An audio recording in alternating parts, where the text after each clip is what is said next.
Do you know that there are 5 amazing herbs that you can work with to support you as a healer and a space holder so you don't feel drained, energetically depleted, and you can fully be of service with your gifts? Today I'm going to be going over 5 very powerful herbs that every healer should have in their home and how to use them so then you can support yourself in your healing and be able to be of full service for your community. Let's get into the first plant. The first plant is called Blackwood Worm. This was a plant that I've been using for many years, actually for my own inner healing, and I've recently noticed that I've been working with it a lot after holding sessions with people. The first big benefit with Blackwood Worm is that it's a great protector and cleanser for your solar plexus. Your solar plexus chakra is placed at the upper part of your belly, and this is where you hold your self-power, your self-worth, and be able to really center all of your chakras. In Sanskrit, they call it the Dityan, which is the center of all being, of all alignment. So it's very important that this chakra is important. It's also the second brain of the body. So essentially anything with your mind, it's going to really reflect in your stomach and your digestive system, which brings me to the next benefit of Blackwood Worm, which is great for parasites. It's amazing for cleansing any lower frequency energies, and it's amazing to support you with any liver, any anger, any resentment that maybe you've taken on from your client or perhaps has come up in a session. So this is a great balancer for your center, which is your Dityan, and it's amazing for strengthening your solar plexus. So I like to work with this beautiful, powerful herb, Blackwood Worm, in a tea, but my favorite way is through a tincture. There's a lot of parasite cleansing tinctures with Blackwood Worm, lemon peel, and garlic that are really great that you can find online. I usually get mine at the farmer's market or locally, or I make it at home, or I'll just have Blackwood Worm on its own as a tea. So this is a very powerful, amazing plant that every space holder and healer needs to have at home. The next plant is a plant that I always say if I were to choose 3 plants to survive on for my whole life, this would be one of them because it's so versatile and it's great for absolutely healing everything, and that is rosemary. Now I'm going to talk a little bit more about how rosemary will support you as a space holder and healer, and that is first and foremost, it really helps cleanse your crown chakra, which is the top of your head. Crown chakra is where you receive insight from the divine, from your guides, from the guides of your ancestors, from the guides of your clients' ancestors. And as you're constantly channeling, I find sometimes some people feel a little ungrounded after a session, and a nice rosemary tea is a great way to help and support. Another great thing about this is it can also increase your mood and energy. So say you just held a session and it was energetically draining, you did a lot of channeling, did a lot of healing for that person, and you're feeling really depleted. You've checked in with yourself to see if you've held any energies from your client, then I would highly suggest definitely doing a beautiful rosemary tea to increase your energy. It helps with the lungs and asthma. Rosemary is shown to be a great healer for grief. So if you are holding the grief or you're transmuting the grief of your client, this is a great tea to just make sure that you're not holding that in. And as empaths and very sensitive souls that are here supporting the collective, a lot of the times we hold the grief of the collective energies, especially right now as we're moving into a new structure, into a new earth, into what I like to say the ancient codes of the earth. So what that means is rosemary can be very supportive for you if you feel like the collective changes have been very heavy for you, whether it is financially, emotionally, or just within your own healing as a space holder, because I always say as healers, as light workers, we have to make sure our cup is full. So this is a really great way to release collective grief from your client, and grief from yourself if there was any that was triggered throughout the session. The last 2 parts about rosemary and how it can support you as a healer and why you need this is the remembrance of truth. Rosemary, this beautiful feminine essence, teaches us to open our throat chakra and speak our truth. One of the biggest things I always teach my students in my programs is I tell them that when we're holding space, it's very important that we are not projecting our ideas, our perspectives on someone who is going through a session, but rather listening and reflecting the information they're sharing to allow them to figure out through themselves. We're simply just space holders. And when we are sharing something, we're sharing it as a tree would, with no judgment, with no, preconceived conceptions or motives. And this is where rosemary really balances us to be of service in our heart.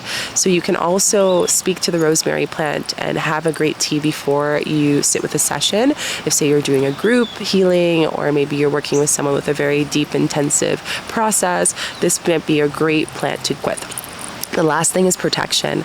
I love working with rosemary as well for smudging. So dry rosemary to smudge my space. It smells amazing when smudging, which is when you burn the rosemary herbs in the space and you allow yourself to cleanse and clear. So this can be really supportive for you during a session, after a session, and before a session for yourself and for the space that you hold. The next plant that every healer, space holder, light worker should have at home that will really benefit you and really shift your space holding is rose. I actually have a full program and mentorship called Queen Rose that talks about stepping into the essence of the rose, and it's a really inner pilgrimage. So if that's something that you resonate with the words I share about rose, you can go and check it out down below. But rose is really great for allowing you to be of service from your feminine, your true feminine.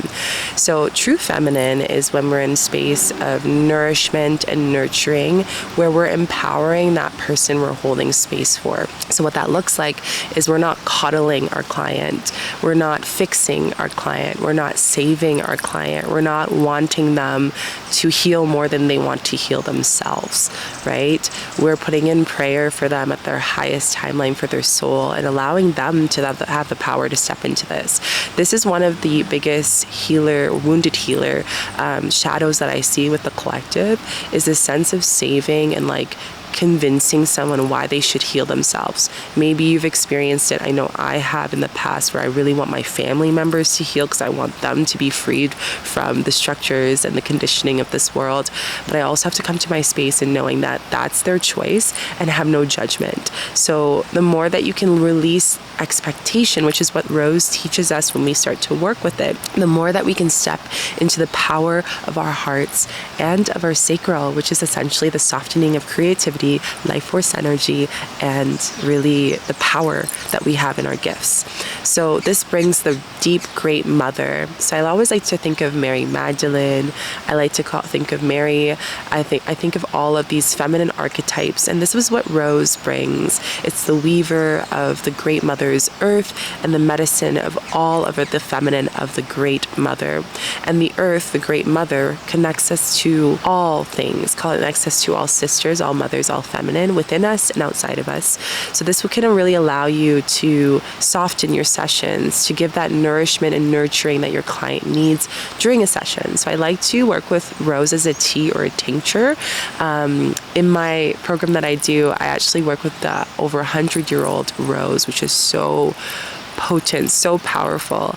And I've seen and received, after dieting the rose for 3 months, that it's a great weaver of other feminine archetypes and plants.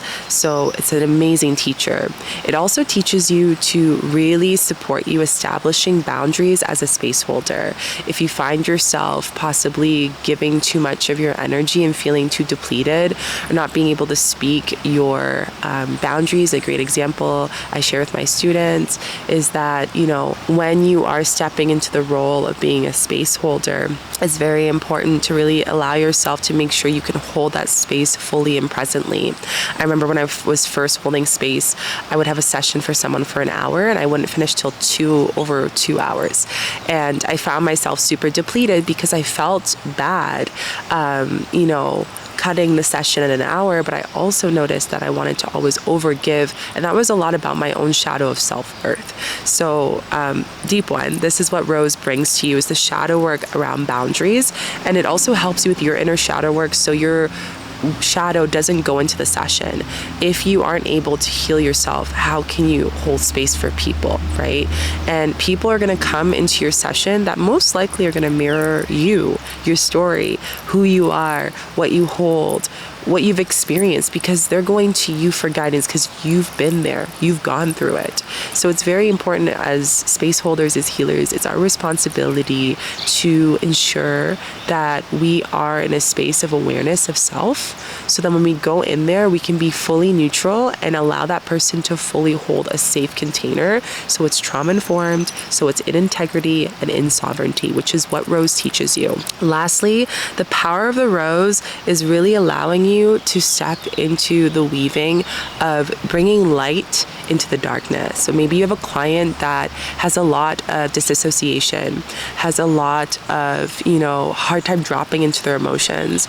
Rose can support you. The spirit of the rose, whether it's a tea or a tincture before a session, can really help you receive intuitive guidance and questions to support your client, or prompts to support your client to really help them. If this is something that you are feeling called to and you're like, oh my gosh, Rose, all the things you share, this is something that's a big part of my life and I want to go deeper in my healing, feel free to comment down below the power of the rose, and I would love to chat with you, connect with you, and share with you more about the power of this rose and what it can support you with. The last one is one of my favorite plants, and I actually don't talk about it. I haven't talked about it for a while, and this is a very powerful plant that I really think every healer and space holder should have for their own healing and space holding, and that is yarrow. Now there's so many different types of yarrow. There's white, I've seen blue, I've seen different colors, and yarrow is a beautiful, indigenous, powerful plant that was shown and introduced to me by a beautiful woman who is a medicine woman and an indigenous woman, that I received her tincture, and this was years ago, and it really helped me step into my true courage of self and having true confidence, not from confidence from my ego, not confidence of the shadow parts of me that wants to be seen, heard, or understood, but rather the true courage in my Zitian, in my solar plexus, which is where your courage lands, is here. And the safetiness, which is your root chakra, your lower back, where that hits. And I find it was really working with, where do I not feel courage in holding my space? Because most likely the client, the space holder, they're going to feel that, right? Within the space, there's going to be a silent elephant in the room, if you will, or whatever that saying is. So it's really teaching you to be in true service of yourself, authentic service. So maybe you're someone who's just starting to be a space holder. This can be supportive for you. If you're someone that's shifting your space holder and your gifts, and maybe you recently did a new initiation of a new practice, and now you're weaving that in, and you want some support of yarrow, of courage, to show you that you can hold this in a space from your heart. It also helps you with love healing, so healing your true self, healing your worth. It's very powerful for that. It's amazing for ancestral healing, because I do believe that in space holding, there's a lot of ancestral things that can come up. So ensuring that your ancestral plane, your benevolent ancestral plane, can come forward and support you and your client. It's amazing for divine protection, so it's a great protector. I've seen a lot of people work with this with yarrow as a smudge. I did get a smudge with yarrow before. I usually don't work with it often in this time in my space. I work with other herbs like cedar and sage and sweetgrass, but this is amazing for just divine protection. It's also amazing for acknowledgement of your boundaries. So in difference to rose, where it's more about establishing boundaries, yarrow teaches you, where are my boundaries right now? What do my boundaries look like in my life? And then you have a choice to shift it. So this could be, I always say the way you do life is the ceremonies. So even outside of these sessions, even though I'm saying that this is great for space holding, it's really going to weave into your establishment of boundaries in your relationships with family, with loved ones, with friendships, whatever it is. So what boundaries do I need in my life? And asking yarrow to share that with you so you can strengthen and hold deeper space for yourself and for your clients. It's amazing cleansing energy, specifically for the auric field. So your auric field is actually 6 feet away from your physical skin body. And this is everything that we hold. A lot of people don't know that this is actually the first body, light body, that affects our physical body. So your environment, what you breathe, what you see, all of that affects you first of the physical diseases within you and how you feel aligned and balanced when holding space and in your life. So this is a great auric cleanser, physical body, emotional body. I've seen the spirit of Yarrow work with the auric body first, and then as you work with it more and more, it goes into the physical, the emotional, and the spiritual body. So it is a very powerful, ancient, wise plant that can be worked with. And this is a great plant to work with as a tea, but I will say my favorite is a tincture, and smudging has been very powerful for other space holders and students that I've worked with. If you really enjoyed all of these amazing 5 powerful plants to support you as a healer, and you are at this point where you would love to learn more tools to support you as a healer, learn more ancient modalities to support your community, and step deeper into your dharma and also your purpose, please make sure that you comment down below, I'm ready, and I'd love to connect with you and share with you this amazing container and lifetime mentorship for healers, for space holders, to learn how to fully be in their truth, in their embodiment, to be of service of their collective and their communities and their purpose. So if this is something that you know that you are meant here to help people, you've always known that deep in your being, you have these gifts that you know that can go out there and expand even more, or perhaps that you're just getting the confidence to step into it with all that I shared here, please comment down below, I'm ready, and I'd love to chat, connect with you, and share this really beautiful opportunity for you to deepen that, but also a community that can support you with it. So I hope you really enjoyed this video, and I will see you in the next one.